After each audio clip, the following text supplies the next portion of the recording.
ہر ایک بات پہ کہتے ہو تم کہ تو کیا ہے، تم ہی کہو کہ یہ انداز گفتگو کیا ہے۔ السلام علیکم ناظرین، آج مرزا غالب کی ایک بہت ہی خوبصورت غزل کے ساتھ اور وہ بھی اس کی مفصل تشریح کے ہمراہ آپ کی خدمت میں حاضر ہوں، اور بلا تاخیر اس کو شروع کرتا ہوں محض اس التماس کے ہمراہ کہ اگر کوئی صاحب میرے چینل پر نئے ہوں تو وہ چینل کو ضرور سبسکرائب کرتے، ساتھ میں موجود بیل آئیکن کو بھی پریس کر دیں۔ شکریہ۔ تو غزل کا مسئلہ ہے ہر ایک بات پہ کہتے ہو تم کہ تو کیا ہے۔ غالب جو ہے اپنے محبوب کے انداز گفتگو پر بڑا حیران ہے کہ یہ تمہارا کیا انداز ہے کہ ہر ایک بات پہ جو ہے وہ تم تو کے ساتھ مخاطب کرتے ہو۔ اب تو یاد رکھیے گا کہ اس میں دو جہتیں ہیں، ایک بعض اوقات یہ اہانت کے لیے ہوتا ہے، یعنی اگلے کو ہلکا جاننا، اور دوسرا میں سمجھتا ہوں اس میں بے تکلفی بھی ہے۔ تو اسی تناظر میں اگر اس کو بے تکلفی کے انداز میں لیا جائے تو پھر تو یہ گویا کہ غالب کے لیے حوصلہ افزا شعر ہے۔ تم ہی کہو کہ یہ انداز گفتگو کیا ہے، کہ تم ہی بتاؤ کہ یہ انداز گفتگو کیسا ہے۔ یعنی غالب کو شبہ ہو چلا ہے اندر ہی اندر کہ میرا محبوب جو ہے وہ میرے ساتھ بے تکلف ہوا چاہتا ہے، گویا کہ اس میں وصل کی اور اس میں امید کی کرنیں جو ہیں وہ روشن ہو رہی ہیں۔ لیکن جو اس کا بظاہر مفہوم یہ ہے کہ اس میں گویا کہ غالب کو اپنے محبوب سے شکوہ ہے کہ غالب کا محبوب جو ہے وہ اس کی اہانت پر اتر آیا ہے، بجائے اس کے کہ اس کو تم سے یا آپ سے مخاطب کرے، اس کو جو ہے وہ تو سے مخاطب کرنے لگا ہے، جس سے غالب جیسے سنجیدہ آدمی کو، غالب جیسے ایک وقیع المقام آدمی کو اپنی اہانت کا احساس ہو رہا ہے، اور غالب نے اس اپنے احساس کا اپنے محبوب کے آگے تذکرہ کیا ہے۔ اس کے بعد دوسرا شعر ہے، نہ شعلے میں یہ کرشمہ نہ برق میں یہ ادا، کوئی بتاؤ کہ وہ شوخ تند خو کیا ہے۔ بہت خوبصورت شعر۔ تو غالب کہتا ہے کہ نہ شعلے میں یہ کرشمہ، کہ نہ تو شعلے میں ہی ایسا کرشمہ ہے، نہ برق میں یہ ادا، نہ ہی برق میں ایسی ادا ہو سکتی ہے۔ کیا ہی خوبصورت مصرع ہے، اندازہ لگائیں کہ شعلہ اور برق اور کرشمہ اور ادا کس طرح سے جو ہے لف و نشر اس کے اندر جو ہے وہ مرتب ہے۔ لف و نشر ہوتا ہے کہ چیزوں کو ایک ترتیب کے ساتھ لانا، پہلے ایک ترتیب کے ساتھ لف کرنا، پھر اسی ترتیب کے ساتھ ان کو کھولنا۔ اب دیکھیے اس میں کہ شعلہ اس کے ساتھ لفظ کرشمہ آیا، اور پھر آگے برق اس کے ساتھ جو ہے وہ لفظ ادا آیا۔ تو اس طرح سے پہلے غالب نے جو ہے جو سمجھ لیں کہ دو موصوفات کا تذکرہ کیا، شعلے کا اور برق کا، پھر اس کے بعد جو ہے ان کی دو صفات، یعنی شعلے کے ساتھ کرشمہ اور برق کے ساتھ ادا۔ تو اس طرح سے غالب نے انتہائی توازن کے ساتھ یہ خوبصورت مصرع جو ہے وہ کہا۔ دوسرا مصرع ہے، کوئی بتاؤ کہ وہ شوخ تند خو کیا ہے۔ مجھے تو سمجھ میں نہیں آ رہا کہ وہ کیا ہے، کیونکہ میں نے شعلے کو دیکھا، میں نے برق میں دیکھا، دونوں کی جو ہے وہ ادائیں دیکھی، تو نہ تو شعلے میں ہی ایسی ادائیں ہیں، نہ ہی برق میں ایسی جو ہیں وہ بجلیاں ہیں۔ کوئی ہے تم میں سے واقف حال اس محبوب کا کہ جو اس شوخ تند خو کیا ہے۔ تند کہتے ہیں تیز کو، اور خو کہتے ہیں عادت کو۔ شوخ تند خو یعنی بہت تیز مزاج، کہ وہ جو تیز مزاج محبوب ہے میرا، وہ ہے کیا آخر میں۔ تو اس طرح سے غالب نے اس شعر کے اندر اصل میں اپنے محبوب کی تند خوئی کا جو ہے وہ تذکرہ کیا ہے کہ میرا محبوب جو ہے وہ تند خو بھی ہے، یعنی تیز مزاج بھی ہے، اور حسین و جمیل بھی ایسا ہے کہ اس جیسی ادائیں نہ تو شعلے ہی میں ہیں اور نہ ہی بجلی میں ہیں۔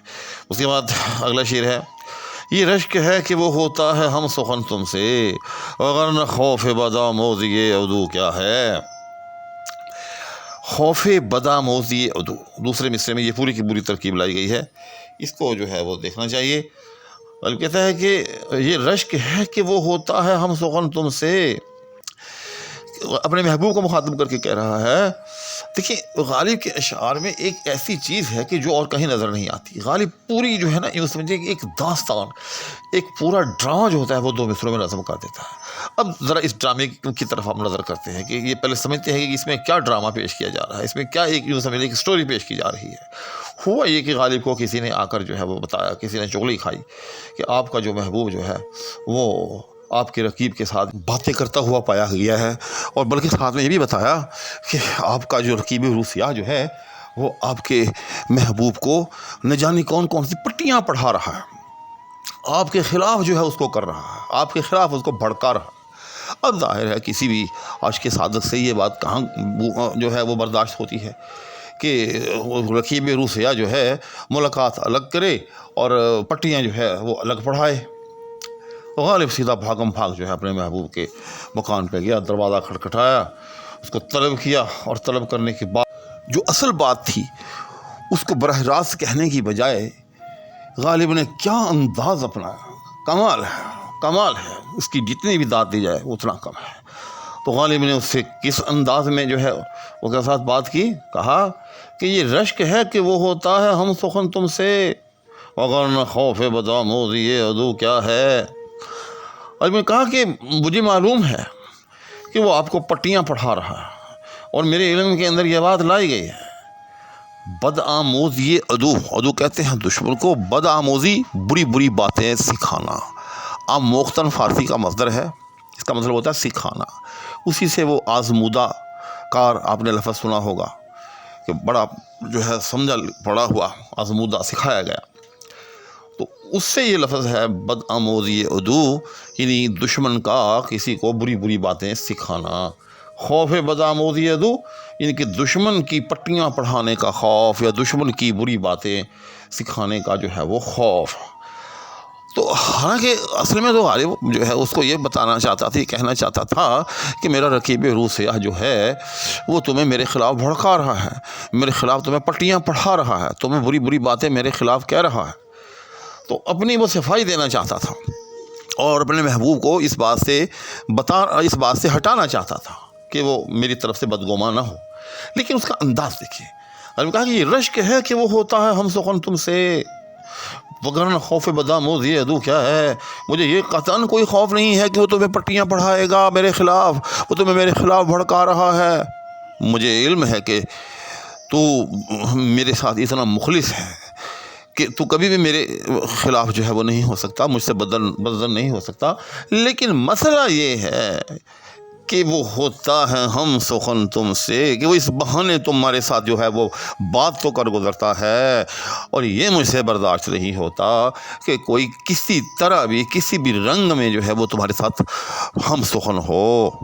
یہ رشک ہے وہ کہ وہ ہوتا ہے ہم سخن تم سے،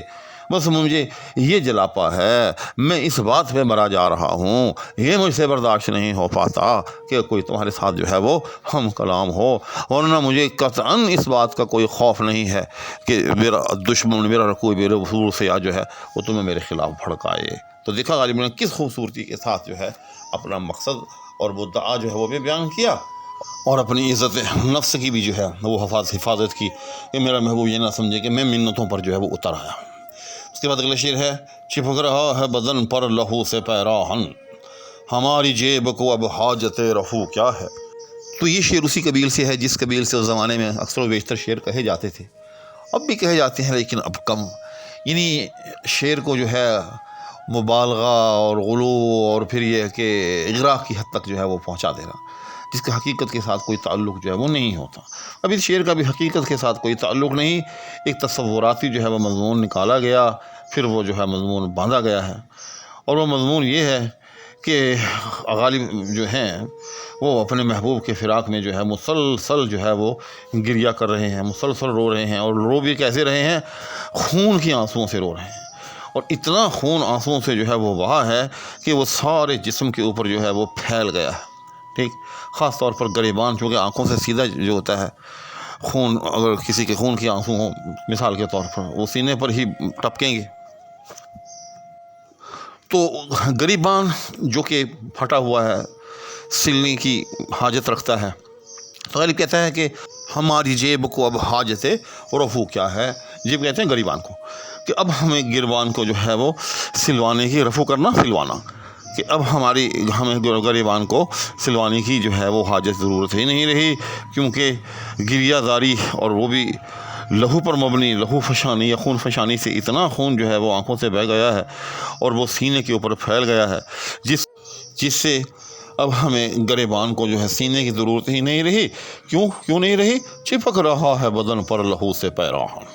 کہ اب ہمارا سارا لباس جو ہے وہ بدن کے اوپر جو ہے وہ چپک گیا، تو ظاہر ہے پیراہن کہتے ہیں لباس کو، تو جب سارے کا سارا لباس ہی چپک گیا ہے تو اس میں جو ہے گریبان جو کہ پھٹا ہوا ہے، جس کو سینے کی جو ہے حاجت تھی، اب وہ بھی چپک گیا ہے ساتھ ہی میں، لہٰذا اب گریبان کو سینے کی ضرورت نہیں رہی۔ تو آپ نے دیکھا کہ اس شعر کا جو ہے حقیقت کے ساتھ کوئی تعلق نہیں، صرف ایک تصوراتی دنیا ہے، اس تصوراتی دنیا کے اندر جو ہے غالب نے یہ جو ہے مضمون نکالا ہے۔ اس کے بعد اگلا شعر ہے، جلا ہے جسم جہاں دل بھی جل گیا ہوگا، جلا ہے جسم جہاں دل بھی جب جل گیا ہوگا، کوریدتے ہو جو اب راکھ جستجو کیا ہے۔ بہت خوبصورت شعر ہے، محاکات کی دنیا کا میں سمجھتا ہوں ایک لازوال شعر ہے کہ غالب نے دیکھا اپنے محبوب کو کہ وہ غالب کی جو راکھ ہے اس کو کرید رہا ہے، اور کرید کیوں رہا ہے؟ اس میں سے اس کا محبوب جو ہے وہ غالب کے دل کو تلاش کر رہا ہے، لیکن بہت مرتبہ کریدنے کے باوجود غالب کے محبوب کو اس راکھ میں اس کا دل نہیں ملتا۔ تو غالب جب یہ ماجرا دیکھتا ہے تو غالب کہتا ہے کہ جلا ہے جسم جہاں دل بھی جل گیا ہوگا، کہ جہاں میرا باقی جسم جل کر راکھ ہوا وہاں دل بھی راکھ ہو گیا ہوگا، کرید سے ہو جو اب راکھ جستجو کیا ہے۔ اب جو تم راکھ کرید کر میرے دل کو تلاش کر رہے ہو، اب کیا کرو گے میرے دل کا؟ اب یہ جستجو جو تمہیں میرے دل کی کرید تک لے آئی ہے اب کیا فائدہ دے گی؟ یعنی غالب بڑے ہی تیکھے انداز میں، بڑے ہی مؤثر انداز کے اندر جو ہے اپنے محبوب سے شکوہ کر رہا ہے کہ افسوس تم نے مجھے جو ہے وہ جلا کے خاکستر کر دیا، اور اب جو تم پچھتا رہے ہو اور کوئی مداوع چاہتے ہو، میرے دل کو تلاش کر رہے ہو، اب اس کا کیا فائدہ؟